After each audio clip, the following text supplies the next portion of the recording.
Hi guys, welcome back to my YouTube channel. ನಾನು ನಿಮ್ಮ ಪ್ರೀತಿಯ ಪೂಜಾ ನಂದೀಶ್. ಐ ಹೋಪ್ ಎಲ್ಲರೂ ಚೆನ್ನಾಗಿದ್ದೀರಾ ಅಂತ ಭಾವಿಸ್ತಾ ಇವತ್ತಿನ ಒಂದು ವಿಡಿಯೋನ ಸ್ಟಾರ್ಟ್ ಮಾಡೋದಕ್ಕಿಂತ ಮುಂಚೆ ಇನ್ನೂ ಯಾರು ನನ್ನ ಚಾನಲ್ನ ಸಬ್ಸ್ಕ್ರೈಬ್ ಮಾಡ್ಕೊಂಡಿಲ್ಲ, ಪ್ಲೀಸ್ ಎಲ್ಲರೂ ಸಬ್ಸ್ಕ್ರೈಬ್ ಮಾಡ್ಕೊಳ್ಳಿ. ಹಾಗೆ ಪಕ್ಕದಲ್ಲಿರುವಂತಹ ಬೆಲ್ ಐಕನ್ನ ಮೇಲೆ ಆಲ್ ಅನ್ನುವಂತಹ ಆಪ್ಷನ್ನ ಕ್ಲಿಕ್ ಮಾಡಿ ನಾನು ಮಾಡುವಂತಹ ವೀಡಿಯೋಸ್ಗಳು ನಿಮಗೆ ವಿತಿನ್ ಎ ಸೆಕೆಂಡ್ ನೋಟಿಫಿಕೇಷನ್ ಮುಖಾಂತರ ತಲುಪುತ್ತೆ ಅಂತ ಹೇಳ್ತಾ, ಸೊ ಇವತ್ತಿನ ಒಂದು ಯಮ್ಮಿ ಆಗಿರುವಂತಹ ಒಂದು ಸ್ನ್ಯಾಕ್ಸ್ನ ನಾನು ನಿಮಗೆ ತೋರಿಸ್ಕೊಡ್ತಾ ಇದ್ದೀನಿ. ಏನಪ್ಪ ಸ್ನ್ಯಾಕ್ಸ್ ಅಂತ ಅಂದರೆ, ನಾರ್ಮಲಾಗಿ ಸಂಜೆ ಸ್ನ್ಯಾಕ್ಸ್ ಅಂದರೆ ಎಲ್ರಿಗೂ ಕೂಡ ಯೋಚನೆ ಇರುತ್ತೆ, ಏನು ಮಾಡೋದು ಅಂತ. ಅದರಲ್ಲಿ ಕ್ವಿಕ್ಕಾಗಿ ಮಾಡೋ ಅಂಥದ್ದೇ ಮ್ಯಾಗಿ ಮತ್ತು ಚುರುಮುರಿ. ನಾನಿಲ್ಲಿ ಫಸ್ಟು ನಿಮಗೆ ಮ್ಯಾಗಿ ಮಾಡೋದನ್ನು ತೋರಿಸ್ತಾ ಇದ್ದೀನಿ. ಇಲ್ಲಿ ನಾರ್ಮಲಾಗಿ ಎಣ್ಣೆ, ಸಾಸಿವೆ, ಕಡಲೆಬೇಳೆ ಇಷ್ಟನ್ನು ಹಾಕಿ, ಹಾಗೆ ಮೆಣಸಿನ್ಕಾಯಿ, ಈರುಳ್ಳಿ ಇಷ್ಟನ್ನು ಹಾಕಿ ಚೆನ್ನಾಗಿ ಫ್ರೈ ಮಾಡ್ಕೊಳ್ಳಿ. ಇದಾದಮೇಲೆ ಸ್ವಲ್ಪ ನೀರನ್ನು ಹಾಕಿ ಎಷ್ಟು ಬೇಕು ನಿಮಗಷ್ಟು. ಅದಾದಮೇಲೆ ಸ್ವಲ್ಪ ಉಪ್ಪು ಹಾಕ್ತಾಯಿದ್ದೀನಿ ಬೇಯಲಿಕ್ಕೆ ಅಂತಂದ್ಬಿಟ್ಟು. ಸೊ ಉಪ್ಪನ್ನು ಜಾಸ್ತಿ ಹಾಕುವಂಥ ಅವಶ್ಯಕತೆ ಮ್ಯಾಗಿಗೆ ಏನಿರೋದಿಲ್ಲ. ಬಿಕಾಸ್ ಆ ಒಂದು ಸ್ಪೈಸಸ್ ಪೌಡರ್ ಏನಿರುತ್ತೆ ಆ ಪೌಡರ್ನಲ್ಲೇ ಆಲ್ಮೋಸ್ಟು ಉಪ್ಪು ಮತ್ತು ಖಾರ, ಸ್ವೀಟ್ನೆಸ್ ಎಲ್ಲನೂ ಕೂಡ ಮಿಕ್ಸ್ ಕೊಟ್ಟಿರ್ತಾರೆ. ಈ ರೀತಿ ನೀರು ಕಾದಾದಮೇಲೆ ಚೆನ್ನಾಗಿ ಮರಳಬೇಕು. ಆ ಮಳ್ಳಾದಮೇಲೆ ನಾನೇನು ತೊಗೊಂಡಿದ್ದೆ, ಇಲ್ಲಿ ಇಪ್ಪಿ ನೂಡಲ್ಸ್, ಸೊ ಅದು ನಾನು 4 ತೊಗೊಂಡಿದ್ದೆ. ಸೊ ಹಾಗಾಗಿ ಅಷ್ಟನ್ನು ಕೂಡ ನಾನೀಗ ಹಾಕ್ತಾಯಿದ್ದೀನಿ. ನೋಡಿ, ಈ ರೀತಿ ಹಾಕಿ ಚೆನ್ನಾಗಿ ನೀರು ಕುದ್ಮೇಲೆ ಹಾಕಿದ್ರೆ ಬೇಗ ಅದು ಬೇಯುತ್ತೆ ನೂಡಲ್ಸ್. ಸೊ ಹಾಗಾಗಿ ನೀವು ಈ ರೀತಿ ನೋಡಿ, ಈ ರೀತಿ ಕಟ್ ಮಾಡ್ಕೊಳ್ಳಿ. ಎಷ್ಟೋ ಜನ ತುಂಬ ಮುರಿದು ಚೂರು ಮಾಡಿ ಹಾಕ್ತಾರೆ, ನಾನು ಆ ರೀತಿ ಮಾಡಲ್ಲ. ನಾರ್ಮಲಾಗಿ ಒಂದೊಂದನ್ನು ಅಷ್ಟನ್ನು ಹಾಕ್ತೀನಿ. ಬಿಕಾಸ್ ಅದು ಸ್ಪೂನಲ್ಲಿ ತೊಗೊಂಡಾಗ ಲೆಂತಿಯಾಗಿ ಬರಬೇಕು ಅನ್ನೋರು ಈ ರೀತಿ ಮಾಡಿ, ಯಾರು ಮುರಿದು ಹಾಕಬೇಡಿ. ಅಷ್ಟೊತ್ತಿಗೆ ನಾನು ನಿಮಗೆ ಚುರುಮುರಿದು ಕೂಡ ಯಾವ್ಯಾವ ಇಂಗ್ರೀಡಿಯೆಂಟ್ಸ್ನ ಯೂಸ್ ಮಾಡ್ತಾಯಿದ್ದೀನಿ ಅಂತ ಹೇಳಿಬಿಡ್ತೀನಿ. ನೋಡಿ, ನಾನಿಲ್ಲಿ ಒಂದು 4 to 5 ಮೆಂಬರ್ಸ್ಗೆ ಆಗುವಷ್ಟು ಚುರುಮುರಿನ ಮಾಡ್ತಾಯಿದ್ದೀನಿ. ಸೊ ಪೂರಿ ಖಾರ ಈ ರೀತಿ ತೊಗೊಳ್ತಿದ್ದೀನಿ ನೋಡಿ. ಅದೇ ರೀತಿ ಕಾಂಗ್ರೆಸ್ ಕಡಲೆ ಬೀಜನೂ ಕೂಡ ಹಾಕ್ಕೊಳ್ತಾ ಇದ್ದೀನಿ. ಮತ್ತು ನಾನು ಇದಕ್ಕೆ ಫಸ್ಟ್ ಟೈಮು ಪೇಸ್ಟನ್ನ ಮಾಡ್ಕೊಂಡಿದ್ದೀನಿ. ಯಾವ ರೀತಿ ಪೇಸ್ಟ್ ಅಂತ ಅಂದರೆ, 1 ಟೊಮೊಟೊ ಮತ್ತು 3 ಇಂದ 4 ಮೆಣಸಿನ್ಕಾಯಿನ ಹಾಕ್ಕೊಂಡು ಈ ರೀತಿ ಪೇಸ್ಟನ್ನು ರುಬ್ಬಿಟ್ಕೊಂಡಿದ್ದೀನಿ.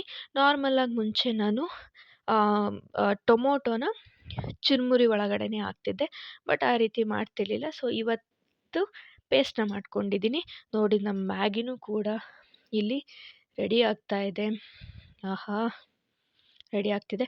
ಇದಕ್ಕೆ ಏನು ಪೌಡರ್ ಇತ್ತು, ಆ ಒಂದು ಸ್ಪೈಸಿ ಪೌಡರ್ನ ಇದಕ್ಕೆ ಆ್ಯಡ್ ಮಾಡ್ಕೊಳ್ಳೋಣ.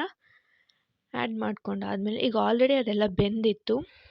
ಸೊ ಹಾಗಾಗಿ ನಾನು ಇದನ್ನು ಲಾಸ್ಟಿಗೆ ಈ ಒಂದು ಪೌಡರ್ನ ಆ್ಯಡ್ ಮಾಡಿಕೊಂಡು ಸ್ವಲ್ಪ ಅದರ ಮೇಲೆ ಕೊತ್ತಂಬರಿ ಸೊಪ್ಪನ್ನು ಹಾಕಿ ಈ ರೀತಿ ಚೆನ್ನಾಗಿ ಕೈ ಆಡ್ಕೊಳ್ಳಿ.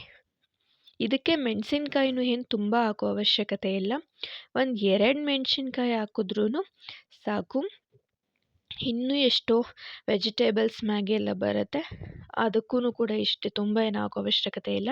ಆ್ಯಂಡ್ ನಿಮಗೆ ಬೇರೆ ಬೇರೆ ರೀತಿ ಏನಾದರೂ ತಿಂಡಿಗಳಲ್ಲಿ ಎಕ್ಸ್ಟ್ರಾ ನಿಮ್ಗೆ ಯಾವುದಾದ್ರೂ ಬೇಕು ಈ ರೀತಿ ವೀಡಿಯೋಸ್ ಅನ್ನೋ ಆಗಿದ್ದರೆ ದಯವಿಟ್ಟು ಕಮೆಂಟ್ ಸೆಕ್ಷನಲ್ಲಿ ಕಮೆಂಟನ್ನು ಹಾಕಿ, ನಾನು ಆ ವೀಡಿಯೋಸ್ಗಳನ್ನು ಕೂಡ ಮಾಡ್ತೀನಿ. ನಮಗೆ ಸಂಜೆ ಸ್ನ್ಯಾಕ್ಸಿಗೆ ಹಿಪ್ಪಿ ನೂಡಲ್ಸ್ ರೆಡಿ ಆಯಿತು. ಓಕೆ, ಸೂಪರಾಗಿದೆ.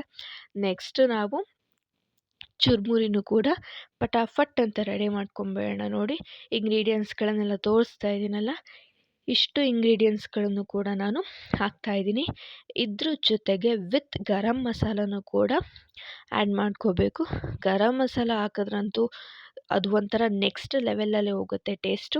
ಇದಕ್ಕೆ ಖಾರ, ಕಾಂಗ್ರೆಸ್ ಕಡಲೆ ಬೀಜ, ನೋಡಿ ಖಾರ ನಮ್ಗೆ ಎಷ್ಟು ಬೇಕು ಅಷ್ಟನ್ನು ಕೂಡ ಖಾರ ಹಾಕ್ಕೊಳ್ಳಿ. ಅದಾದಮೇಲೆ ಈರುಳ್ಳಿ ಹಾಕ್ಕೊಳ್ತಾ ಇದ್ದೀನಿ ನಾನು. ಈ ರೀತಿ ಮುಂಚೆನೇ ಹೆಚ್ಚಿಟ್ಕೊಂಡಿರುವಂತಹ ಈರುಳ್ಳಿನೂ ಹಾಕಿ, ಅದೇ ರೀತಿ ತುರಿದಿಟ್ಕೊಂಡಿರುವಂತಹ ಕ್ಯಾರೆಟನ್ನು ಕೂಡ ಇದಕ್ಕೆ ನಾನು ಆ್ಯಡ್ ಮಾಡ್ತಾ ಇದ್ದೀನಿ. ಓಕೆ, ಇದಕ್ಕೆ ನಾನು ಹೇಳಿದ್ನಲ್ಲ ಗರಂ ಮಸಾಲ, ಇದಕ್ಕೆ ಇಷ್ಟು ಒಂದು ಸ್ಪೂನ್ ಅಷ್ಟನ್ನು ಕೂಡ ಇದಕ್ಕೆ ನಾನು ಗರಂ ಮಸಾಲ ಹಾಕಿದ್ದೀನಿ. 1 ಸ್ಪೂನ್ ಆರ್ ಒಂದು 1/4 ಸ್ಪೂನ್ ಆದರೂ ಹಾಕ್ಬೋದು. ಹಾಕ್ದಷ್ಟೂ ಕೂಡ ತುಂಬ ಟೇಸ್ಟ್ ಚೆನ್ನಾಗಿರುತ್ತೆ. ಆ್ಯಂಡ್ ನಾನು ಏನು ಮಾಡ್ಕೊಂಡಿದ್ದೆ ಪೇಸ್ಟು ಟೊಮ್ಯಾಟೊ ಹಾಗೆ ಮೆಣಸಿನ್ಕಾಯಿನ ರುಬ್ಬಿಟ್ಕೊಂಡಿದ್ದೆ. ಆ ಒಂದು ಪೇಸ್ಟನ್ನು ಕೂಡ ಇದಕ್ಕೆ ಆ್ಯಡ್ ಮಾಡಿ ಮಿಕ್ಸ್ ಮಾಡಿದ್ರಂತೂ ನಮಗೆ ಸಂಜೆ ಸ್ನ್ಯಾಕ್ಸಿಗೆ ಮ್ಯಾಗಿ ಜೊತೆ ಯಮ್ಮಿ ಆಗಿರುವಂತಹ ಒಂದು ಚುರುಮುರಿನೂ ಕೂಡ ರೆಡಿ ಆಗೋಯಿತು ನೋಡಿ. ಸೂಪರಾಗಿದೆ. ನೀವು ಕೂಡ ಇದನ್ನು ಟ್ರೈ ಮಾಡಿ. ಹಾಗೆ ಹೇಗಿತ್ತು ಅಂತನ್ನೋದು ಕೂಡ ನೀವು ಕಮೆಂಟ್ ಮಾಡಿ. ಓಕೆ, ಎಲ್ರಿಗೂ take care. Love you all. Bye.